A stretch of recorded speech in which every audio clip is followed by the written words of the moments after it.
Welcome to Pat's Cast, the unofficial Giant Pats podcast. It's episode 221. It's December 22nd. It's our annual Christmas break mid-season-ish review. We got Drew Postey, CKRM color commentator, and we got Kevin as usual. How are you doing tonight, gentlemen? Good, good. Doing this over Zoom, so I don't have to venture out on the cold, icy streets of Regina tonight, which is always nice. So I appreciate that, fellas.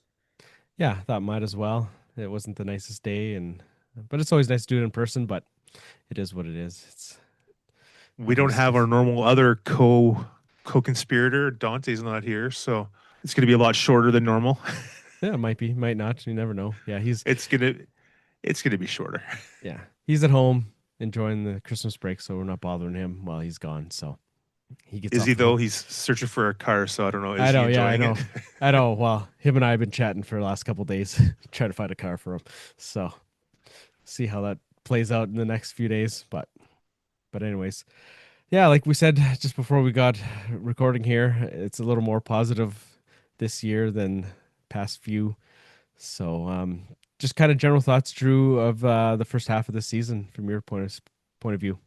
Yeah, I think kind of sitting in a spot, standings wise, right where I thought they'd be in that final playoff spot. The record maybe not quite what I thought it would be, but obviously that's because it was a pretty tough trip through the U.S. division, six straight losses, and obviously losing a lot of guys to injury there didn't help that. So, but you're right, Chris. There's a lot of positives to talk about this year.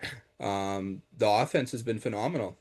I mean, you had two guys before they were out and missed some time that were in the top five in the league in goal scoring, and Keats Fawcett and Caden Brown. The power play's been phenomenal, lingering around the top 10 for most of the season, around 25% right now. Whereas a 500 hockey team, the Pats, before they went on that trip. So it's a step. You can't immediately, or you very rarely go from worst to first. So I think it's some significant progress that's been made here. The toughest part of their schedule, that U.S. trip, is behind them. So come back after this Christmas break. There's still some guys missing. Let's remember Cohen Clausen and Colton Bridgman and Keats Fawcett are still out. Hopefully they can get back into the lineup soon. And it all starts with a home and home against the Saskatoon team that's been struggling as of late. So you grab some points there and some wins, and you got the momentum right back on your side. And um, I also think that the Moose Jaw Warriors losing Lyndon Lakovich are probably, no disrespect to them, maybe going to take a step back in the second half, and they have to go on that U.S. trip. So I think, it's a bright second half potentially for the Pats coming up here. And it's a first half that, we saw a step being taken. So I'm happy with that. Sitting in that final playoff spot is right where I thought the Pats would be. That's still where I think they're going to finish when the regular season is all said and done, and we're going to see some playoff hockey at the Brand Center again. It's exciting. I mean, no, not a first place team. Don't expect them to be a first place team this year, but it's still exciting to still be in that hunt and not already be sort of falling out of it like they were last year at this time. Yeah, Kevin. Yeah, I pretty much agree with everything that Drew said there. The injury front is the worrisome thing for me. The Tabby's still week to week, potentially Bridgman week to week, Fawcett week to week, and who knows what other lingering injuries are going on. Brown missed some time. That'll be huge to see what happens there when they come back from Christmas break. And it'll be interesting to see what Durkach does with the trade draft capital that he has to see what they do to push more towards the playoffs. That's going to be an interesting next couple weeks. Yeah, obviously he came out with that Mays trade and said that they want to do some adding, right? So be interesting what he uses, what he wants to bring in. Obviously we've seen quite a few deals going on. Like you've seen Lethbridge, they've moved a guy. Spokane's added a few guys. Their offensive was struggling, so they've added some guys there. And like you said, Lakovic being out for the year, I think Moose Jaw. It seems like Moose Jaw wasn't going to be trading him. They seem to be were seeming to be wanting to add. Obviously, they added Chase Witzke, so that's a kind of a sign that you're not going to be trading guys away. So But yeah, like you said, that with Moose Jaw's situation, that's tough there for them, and that's a team that's right ahead of the Pats, and if the Pats can pass them eventually in the second half here and get into that seventh spot and have that buffer, if you have a little bit of a losing skid or something, just to keep yourself afloat in that playoff position.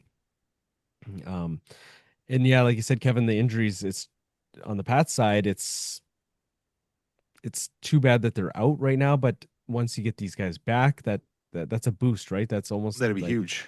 like Bridgman's been out a while and like he's needed. Like the offense has been good, but it's the defensive side of stuff still is the part that's the issue. Still giving up a lot of goals. The PK still isn't great. Stuff like that. So he's kind of a key guy that really needs to be back. And then obviously Brown, he's back, and but Fawcett, all those goals, sitting in the stands. That's a rough go, and in the class, and obviously a guy that's really come along since basically the second half of last year.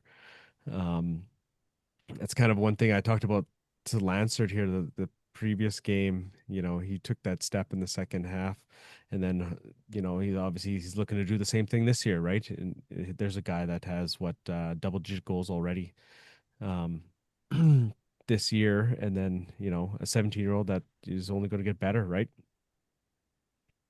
That win over PA too to close out the unofficial first half of the schedule, just pointing to the injuries that you guys were talking about, I think that just makes that victory that much bigger, because you were still missing some key guys in Fawcett and Bridgman. So, and obviously the Julian Mays trade had happened. So, that was a bit of a shorthanded Pats lineup that, had a PA team come in here that's one of the top teams in the entire CHL. And, they found a way to hang on and beat them. So, I think, you're going into that holiday break with as much momentum as you could possibly have.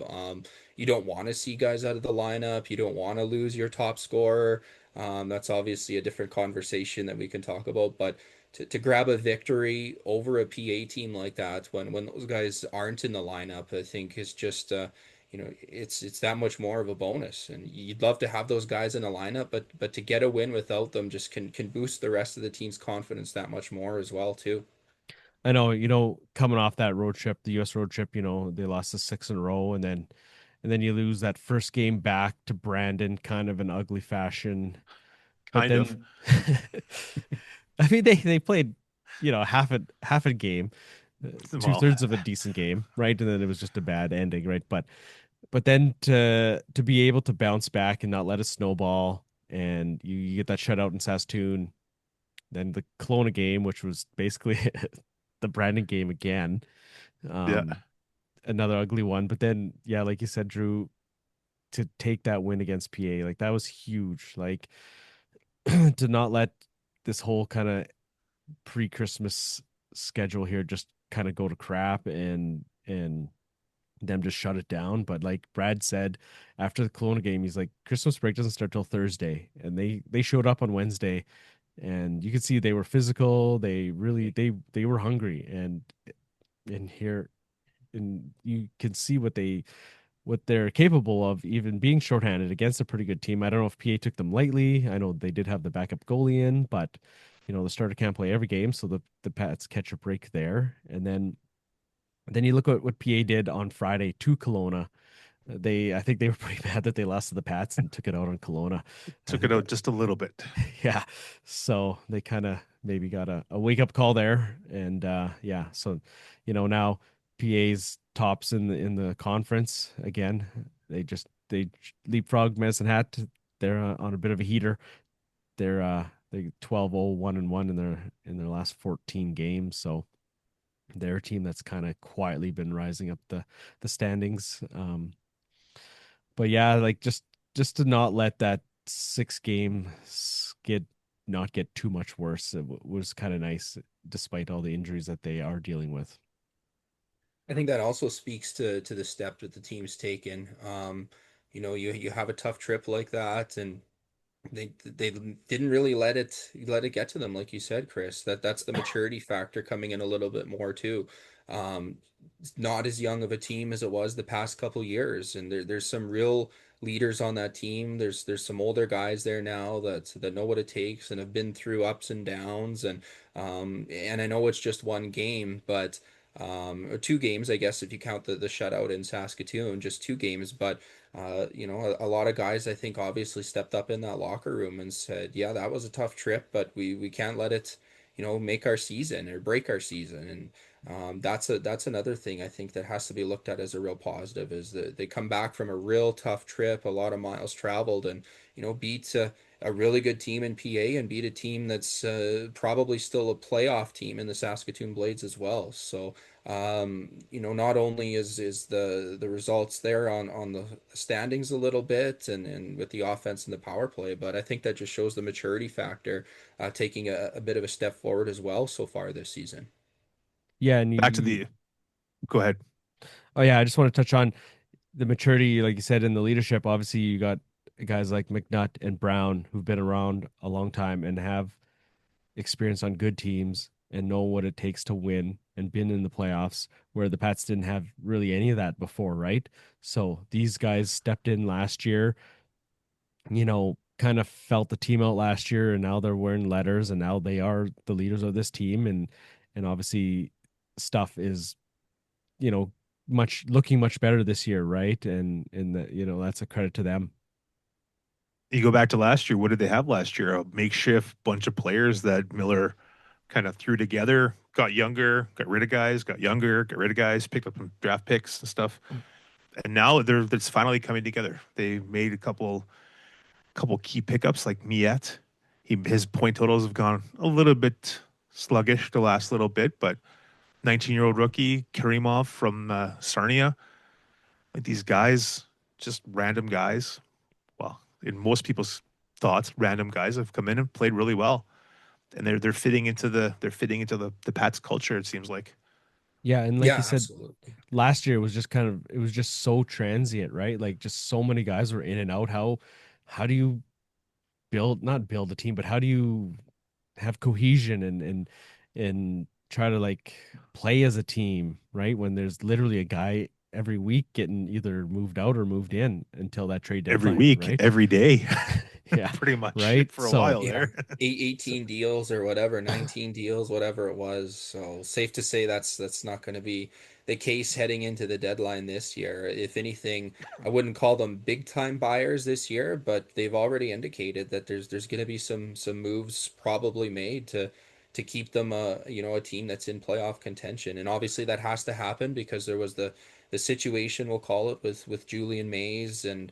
there's lots of things flying out there about what the reason was, but he's on his third team in a little over a year now. So um, people listening are pretty knowledgeable. I think they can kind of figure out what that means and why the return maybe what a lot of people thought it should have been was for Mays. So I'm excited to see the moves that are done here as the deadline approaches after the roster freeze here right after Christmas, because there's some guys out there on some teams that they're maybe not fitting in with some teams, and there's some good players on some teams that are in rebuilding situations. So you know, like I said before we went on the air, and this is probably a hot take, maybe we see a reunion with Cole Temple, who's was projected to be a really good player in this league, and he's just for whatever reason struggling a little bit out in Everett. So that's potentially still a veteran player now, I guess you could call him, but still has a little bit of runway left that could come back and maybe not be a point per game player, but really help the lineup continue in this second half. So we'll see what's done. I'm excited for that because I know there's going to be a move made. It's just a matter of who do they find and how big of an impact can they have. But I'm confident it'll be a top nine player that can play now, but can also contribute next year as well.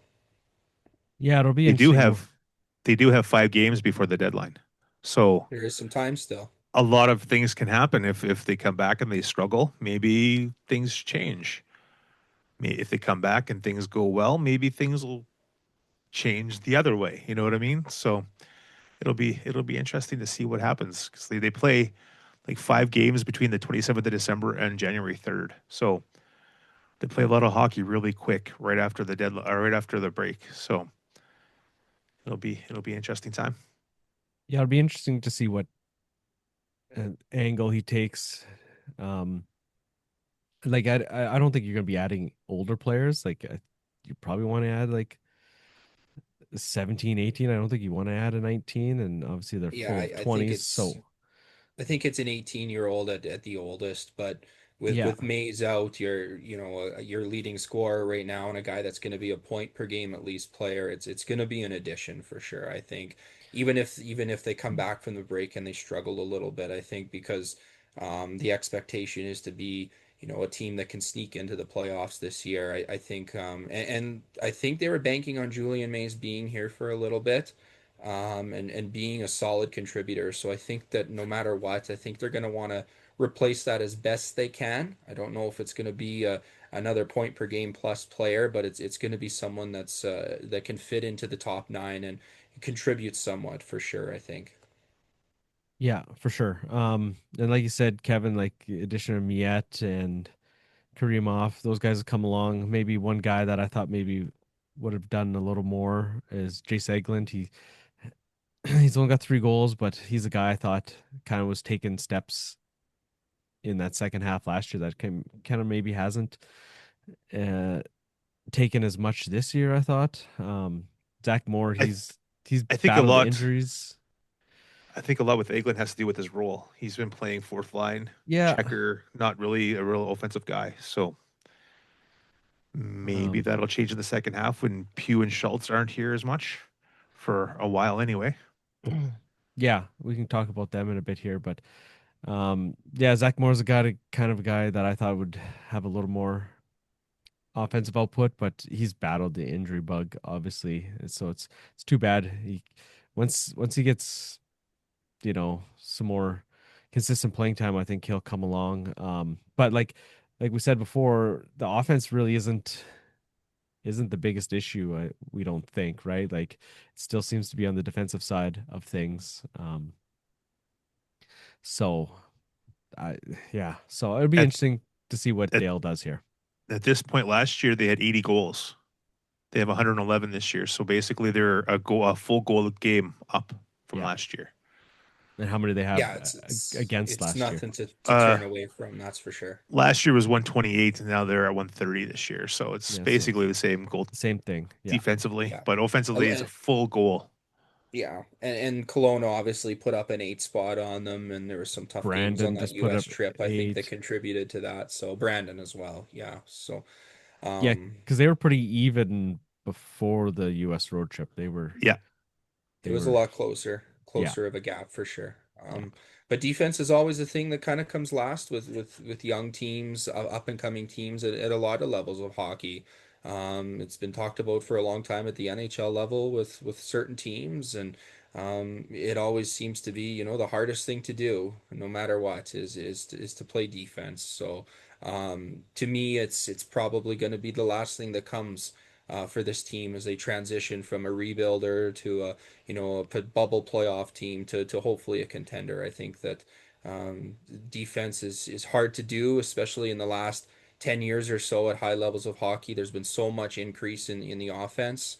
I'm confident that it's something that comes. We've seen some pretty solid goaltending, despite what the numbers say. So that obviously is going to help. And the defense is struggling a little bit, but it's one of those things I think that just always seems to come last with up and coming teams and teams that are slowly starting to take steps for whatever reason. It's a difficult thing to teach, I think. Because you can have a plan, but at the end of the day, it always turns into a little bit of a scramble in your own zone when teams are pressuring you. So it just comes with a lot of experience. yeah, for sure. And you touched on the goalies. Yeah, it's looked good this year. I don't know. I don't have the goalie stats up at the moment, but they it's they've had their ups and downs. Like both Schlenker and Hutcherson, they've had great games, and they both had stinkers. So it's just trying to find that consistency, right? And just trying to find, you know, one of these guys. They keep going back and forth. One, I don't know if one probably needs to step up and take the reins and really run with it because going back and forth isn't the most ideal situation. I mean, Schlenker did look good against PA despite giving up four. Like, he hadn't played in probably close to 2 weeks, right? And but he talked about it. They worked on did extra work after practice and stuff like that just to keep him, try to keep him sharp and stuff like that. And it worked out for him against BA there. So What happens to the goaltending when Tabby comes back? then there's that, right? So, well, I think you gotta have one of these guys take the reins, and then once Tabby comes back, like he's got to be here too, and then you got to move on from one of these current guys, right? So Yeah. Yeah. as fortunate and I as unfortunate as it is, I think it's a good problem to have, knowing that you have three goaltenders that can be capable.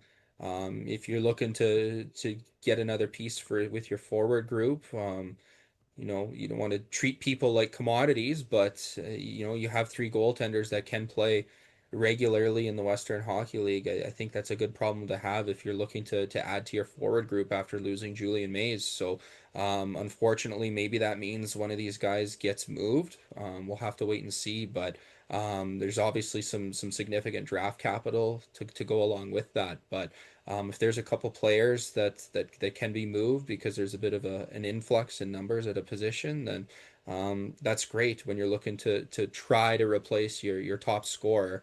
You're not going to replace probably the production that Mays brought, but there's some pieces there that you can utilize.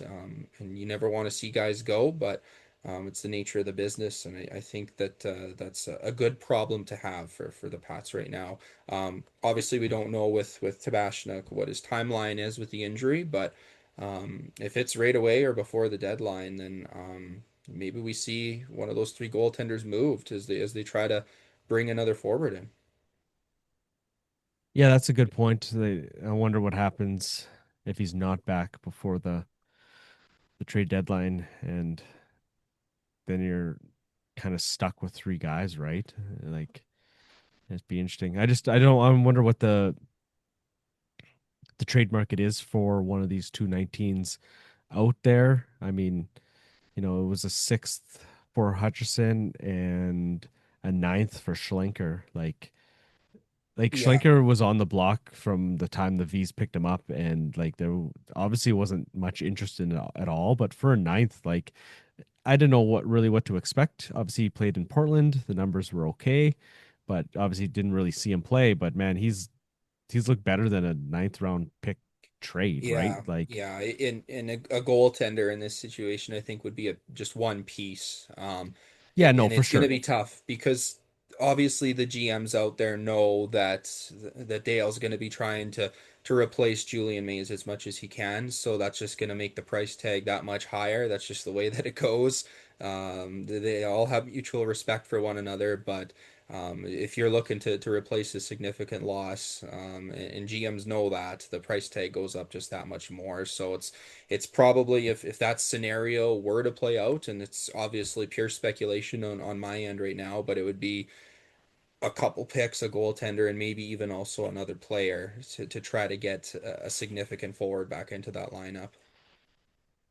Yeah, and obviously, like you said, the GMs know everybody's situation, and the Pats, if they are trying to move a goalie, like, everybody's already got two goalies, so is it much of an upgrade? Um, Yeah. it's going to be t- maybe a little tough to move one of them, but I don't know. We'll see what happens, I guess. And yeah, I'm not too sure, but it's definitely But going to be interesting. they're both veteran goalies. They both got basically a full season or more under their belts. So it's Mhm. not like they're just random goalies. No, They're no, for 19 sure. veterans. There might be a team that has a goalie injury problem. You never know, right? Yeah, So yeah, but it's gonna be an interesting next couple weeks the after the break. yeah, that's for sure. Obviously, coming leading up to the trade deadline, there's always a flurry of activity and teams jockeying to figure out if they're buyers, sellers, what they're doing here. So it's always a fun time. I mean, guys get traded, and I know people won't be too happy if somebody gets traded, but I mean, there's a reason things happen, and unfortunately, like you said, Drew, they are commodities, but they are people.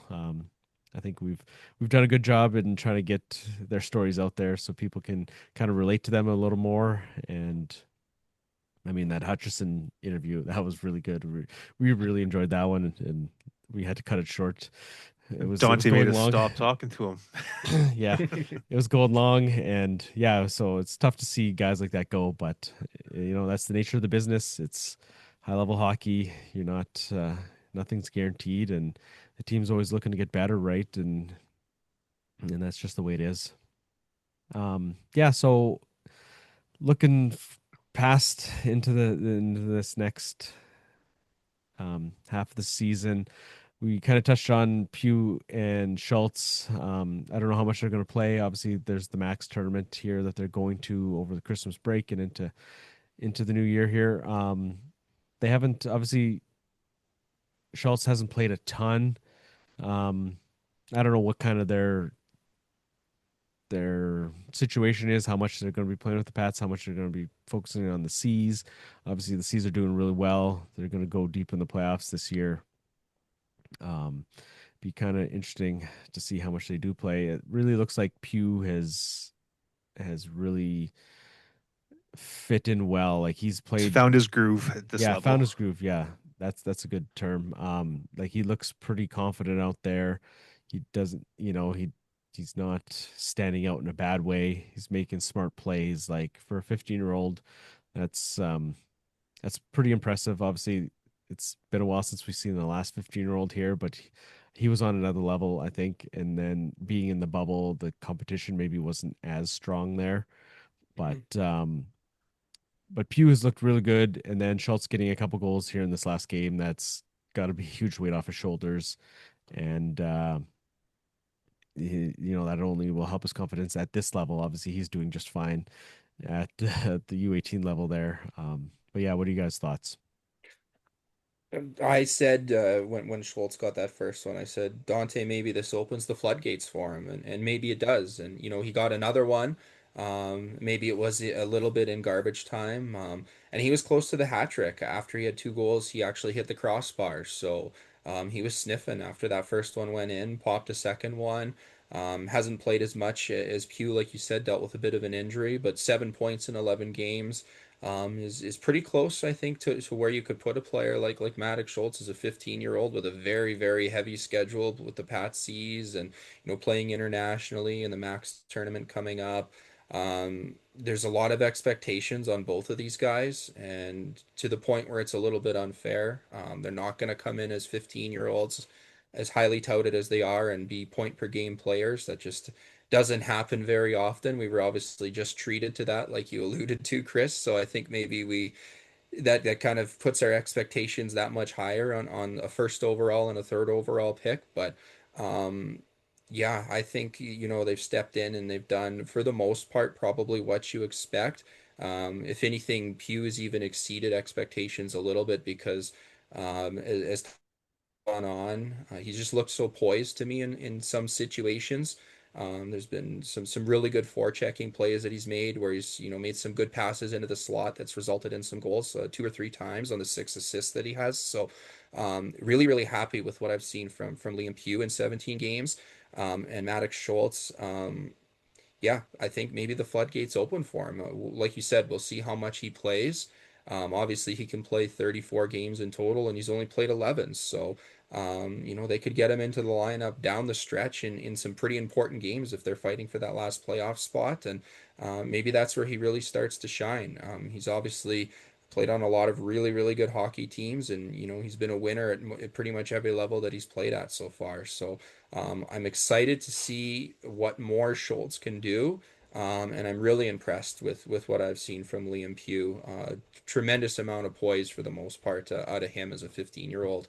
And let's not forget, Schultz is a local guy. Liam Pugh is 15, and he's far away from home. He's from BC, so really impressed with that.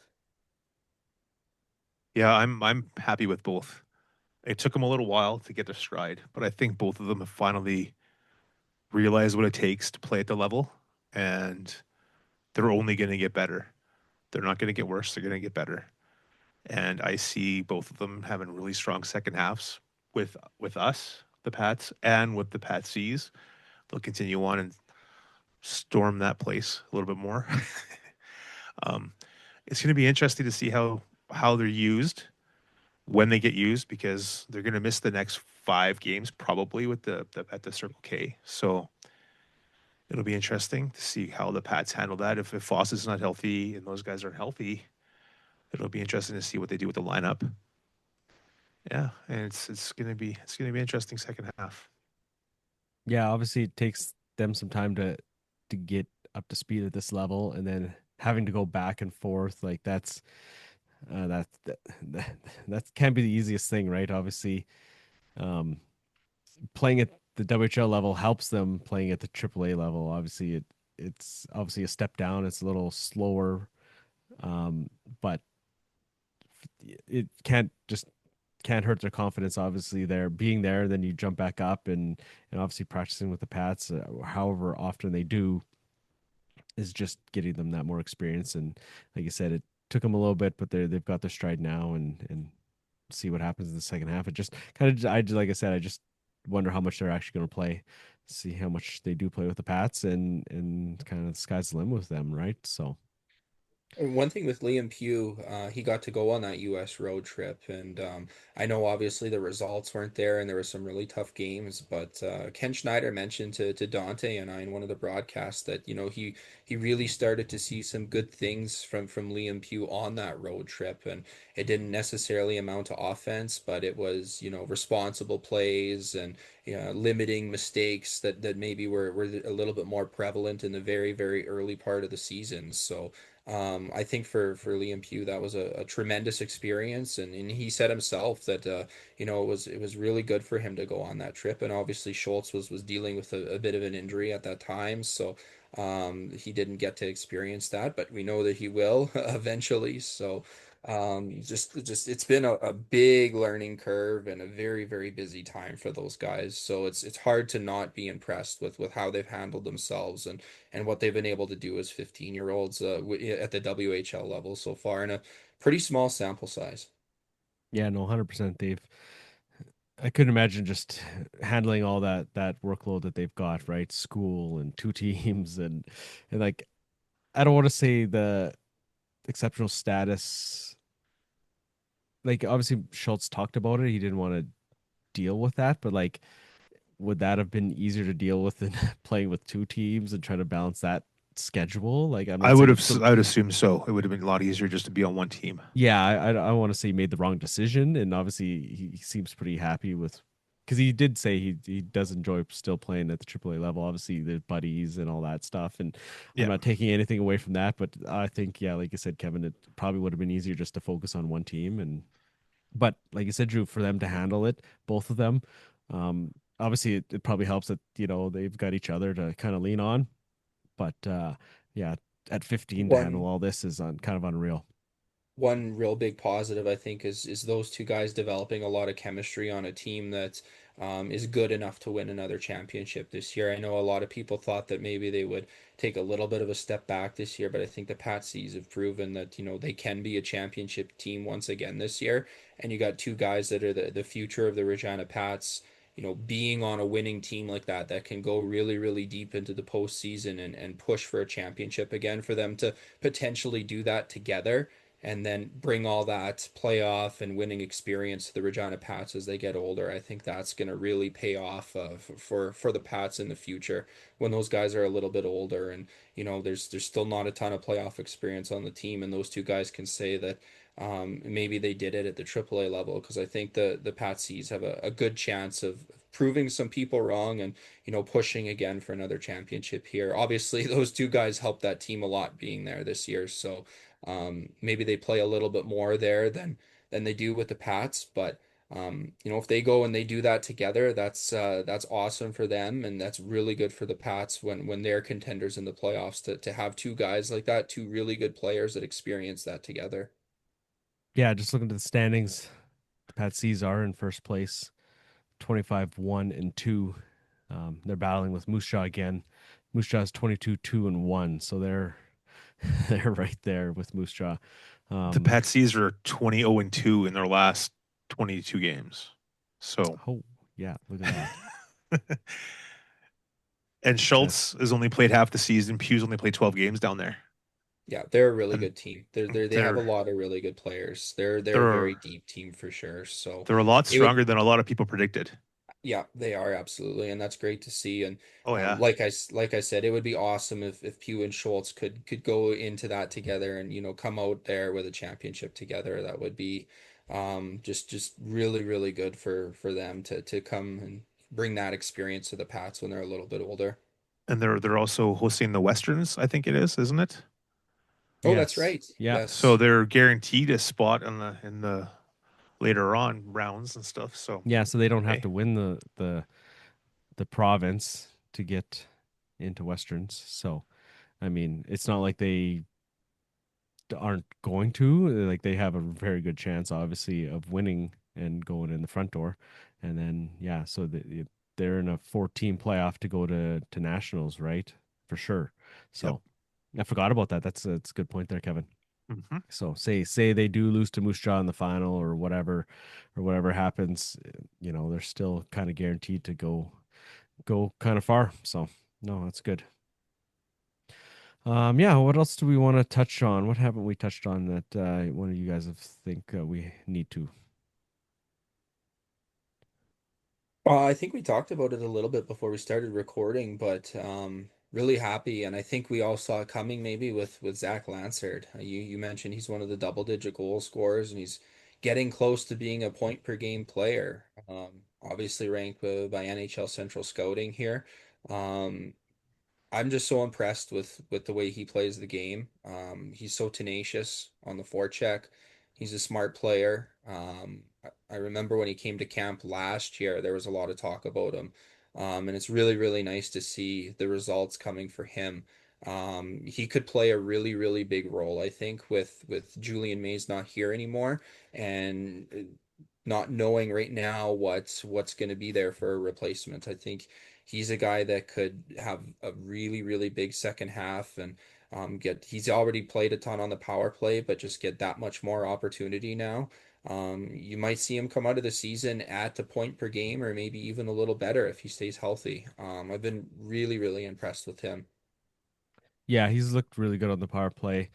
His hands and like you said, his tenacity is it's very impressive for being, especially being a young guy, right? Like some of the younger guys can be a little more timid out there, and but he's not a small guy either. He's not the biggest guy, but it's looked really good. And um, Brad talked about him last game. Yeah, he scored 2 goals, but he's playing center, and Brad's like, he's got to work on that and stuff. So he's playing out of position, and obviously center is not the easiest position to play, especially for a young guy. And like I said earlier, Drew, that the defensive side of the game is the one that takes the longest for a team and players to really grasp and figure that side of the game out.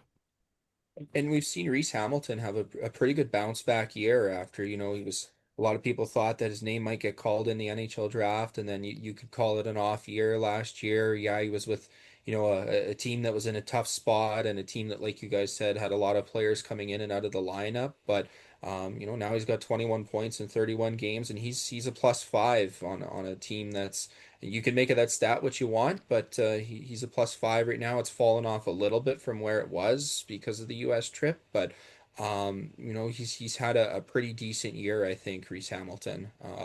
And maybe was a bit of a motivated player after the way things went last year, and then falling out of NHL draft contention. So his skating is always really really good, but we've seen him have some physical plays as well.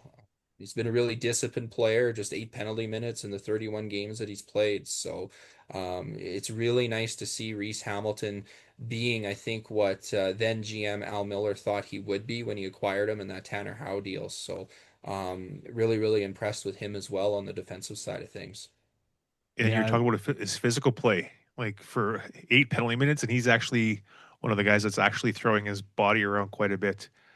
He's been a lot more physical, like you said. yeah, It's I it's, don't. it's nice to see him get out there and take over the defensive zone. Sometimes it's nice. Like, And Yeah. he can can carry do the that, puck. yeah. With his skating ability and adding in that physical play, he can absolutely do that. And hey, no one says you have to get drafted your very first year. It can happen later. And I think he's pretty motivated to prove some of the naysayers wrong. So I think he's had a really, really good bounce back year so far. So and he could be a very valuable player on the blue line as well, especially when defense becomes that much more important as the season stretches on here and you get into that stretch drive and you're a contending team for one of the final playoff spots.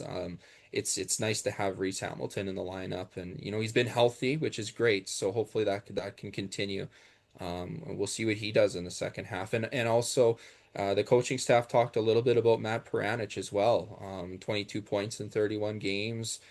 He's a smaller defenseman, but he's really smart with his stick, and I think he's starting to make some more responsible plays as well over the last 5 or 6 games. So that's another positive on the blue line for the Pats is to see out of Matt Peranich as being a little bit more responsible with some of the plays that he makes. He's a skilled player, so he tries to make some nice passes maybe when he didn't need to, but to see that is just the maturity level is going up, and he can be a big time player on the blue line for the Pats as well. Yeah, he plays a little bit of a high risk game.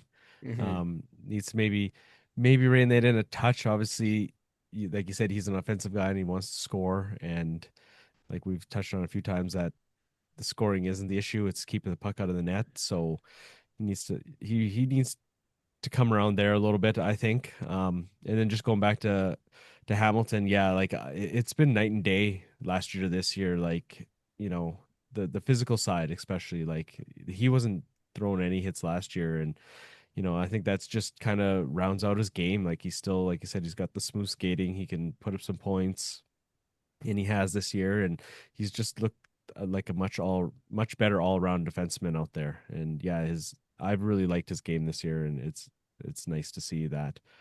Um, and then yeah, Kevin, what do you got? It'll be interesting to see what happens when Bridgman gets back because Bridgman is the eighth defenseman. You can't dress eight. Well, you can, but it'd be pretty weird. Well, they So needed 8 defensemen in a couple of those games. Short there so many have been forwards. games, yes. But Yes. what happens when he gets back? Like, what do they do?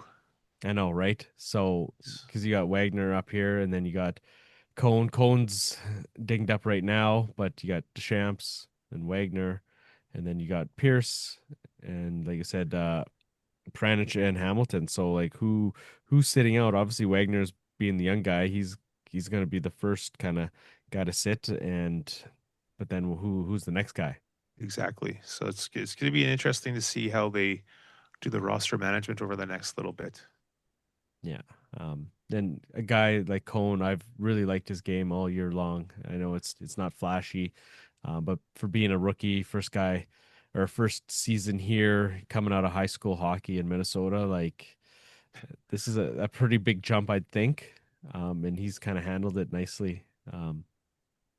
So And we could see him come back from the break and have more confidence and really step up his physical play as well. He could be that Colton Bridgman type player, I think. And Ryan Smith likes to tell Dante and me that in his mind after 30 games or so, there's no more rookies. So and he's approaching that 30 game mark. So he's got a little bit of experience under his belt now and he could come back after this holiday break here and be a really motivated player, knowing that there's going to be some decisions to make at the blue line.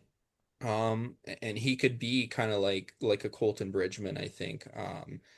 Being able to make a good pass out of his own zone. That's one thing that I think Bridgman doesn't get enough credit for is he can make really good passes out of his own end and he knows when to go off the glass and out. And I think Kevin, you mentioned it a little bit too that maybe potentially down the road you could see Jonas Cohen being a Colton Bridgman type player. So to go with what Ryan Smith says after 25, 30 games, he feels there are no more rookies. So, maybe that's going to be a situation with Jonas Cohen and he comes back and, we see a player that, because the skill level's there, the strength I think is there, the size is there.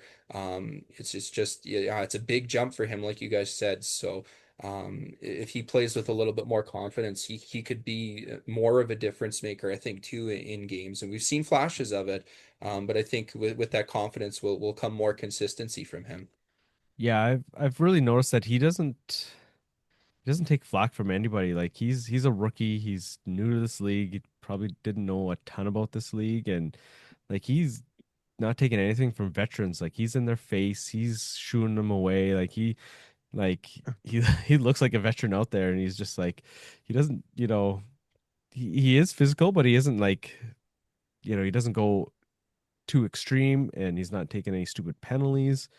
But like, yeah, I've really been impressed with that. He's kind of just no nonsense, and just for just being, a rookie, like I said, it's kind of Out of high impressive. school. Yeah, yeah, Yeah, that's a That's big jump. still That's baffles a me. monumental jump. So Oh hmm yeah, handled it well. yeah, yeah.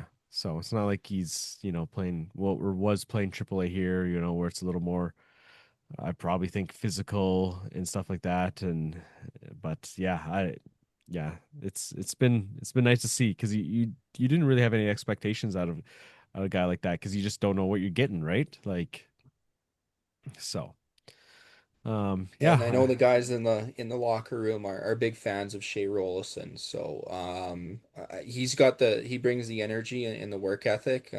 I think he gets one in the next ten games or so. I think he finally pots one. He's come close a little bit here in the final few games before the Christmas break. So, but he's a good guy to have around, because I know that he's very well liked in the locker room, and he keeps it light in the locker room. I've heard, but he knows when it's time to get down to business as well. So um, doesn't get the results on the score sheet, doesn't get talked about a ton, but an important piece, quickly becoming an important piece for other reasons in the locker room for the Pats as well. yeah, obviously a guy that just signed, and he's 17, and got traded. It came from Everett, right?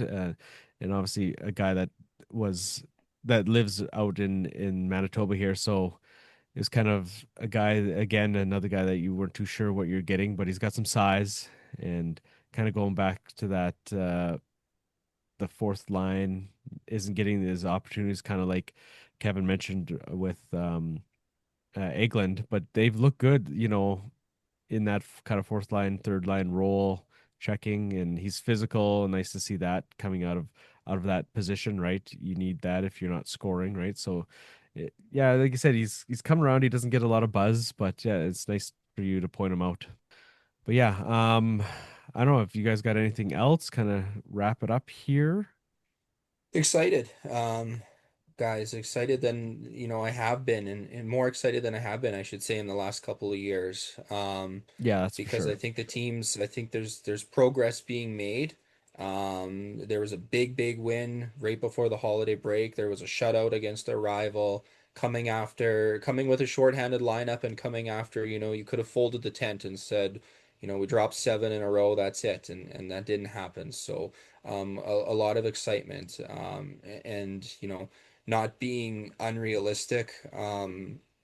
Excuse me, legitimate confidence that this team can sneak into the playoffs, and they're obviously going to have a very tough opponent in PA, Medicine Hat, or Edmonton. I believe it will be probably the way the standings will play out, but um, playoff hockey in the Brand Center is playoff hockey in the Brand Center, and we haven't seen a ton of it over the years lately here. So legitimate confidence that this team can grab the final playoff spot.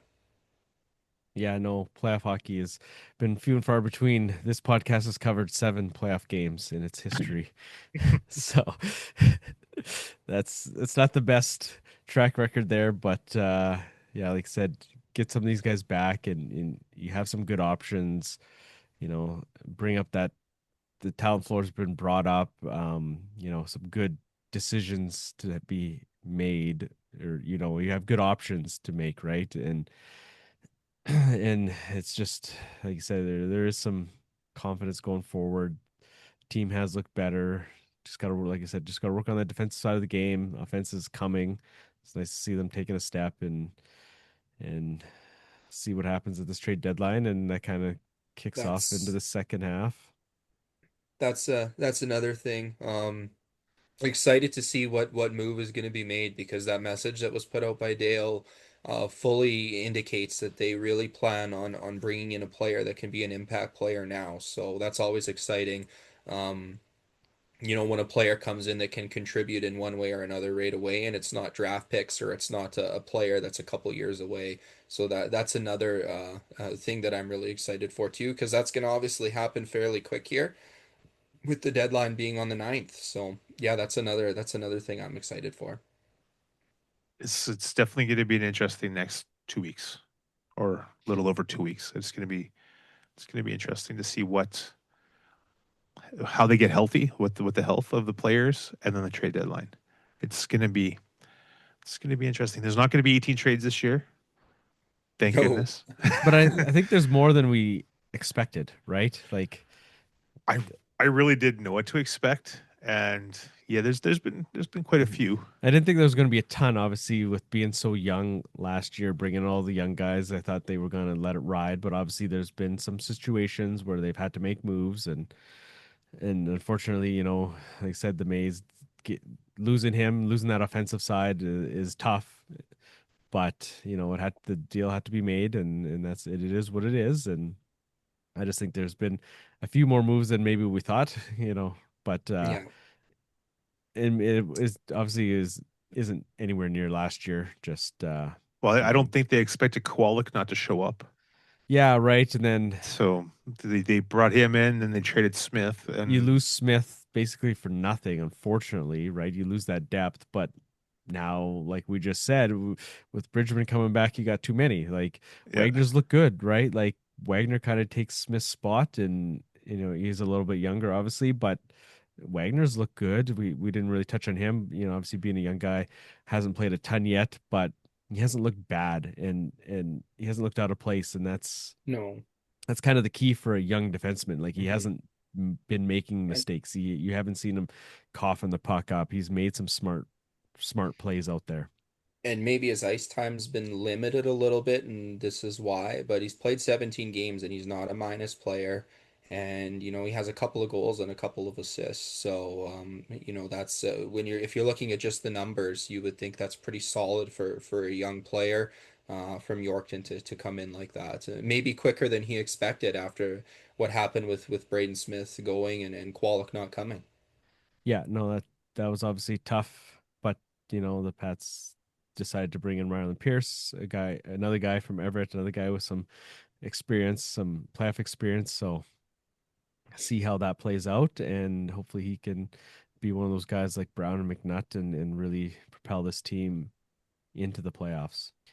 All right, anything else there, Kevin? You got anything else? no, I'm looking forward to the second half. I want to get back into the rink, get the trade deadline over, get this team settled, and Settled, then yeah. I playoffs. can't wait to see Dante roll into the rink in a Mercedes. him If and that's him what and he's been looking at, we'll him and see. Christos will be showing off each other's cars here. Yeah, They'll be I talked to him, but I didn't know that he needed a new vehicle after basically totaling his off. I'm glad he's okay because you total off a small vehicle like he had, you could get hurt. So it's good to know that he's okay. But yeah. I don't know the uh, extent of the yeah, the incident, but No, he never expanded on the incident. so but the betting is open for what vehicle he drives into the rink in. So there's another thing to be excited about. But yeah, see what no, kind of ride no, he's got. yeah. Merry Christmas, guys, and always a pleasure. Yeah, yeah. Merry Christmas to you too, you and your family, and thanks for jumping on again. And we appreciate you coming on and giving your thoughts. Yeah, so I think that's it, and we'll get out of here, and hope to see you guys at the rink back on what, the 28th it is. It's Sunday afternoon. 27th on the road, 27th on the road, yeah, in Saskatoon, 28th here, Saskatoon, 2 two p.m. 2 o'clock game. Kids take over or whatever they're calling it, the junior takeover or Yeah, something. yeah. Yeah, I'll be missing it, so got Shame on I've you. got dad duty on Sunday, so I I guess I could take the kids to the game or something. I don't know, but All probably they probably won't be too excited about that sitting there for 3 hours. But yeah. So, anyways, yeah, we'll get back at the rink here and not too long, right? Christmas will be over. It'll be over in a flash, and we'll be back at the rink. So, have a good night, everybody. Talk to you later. Take it easy.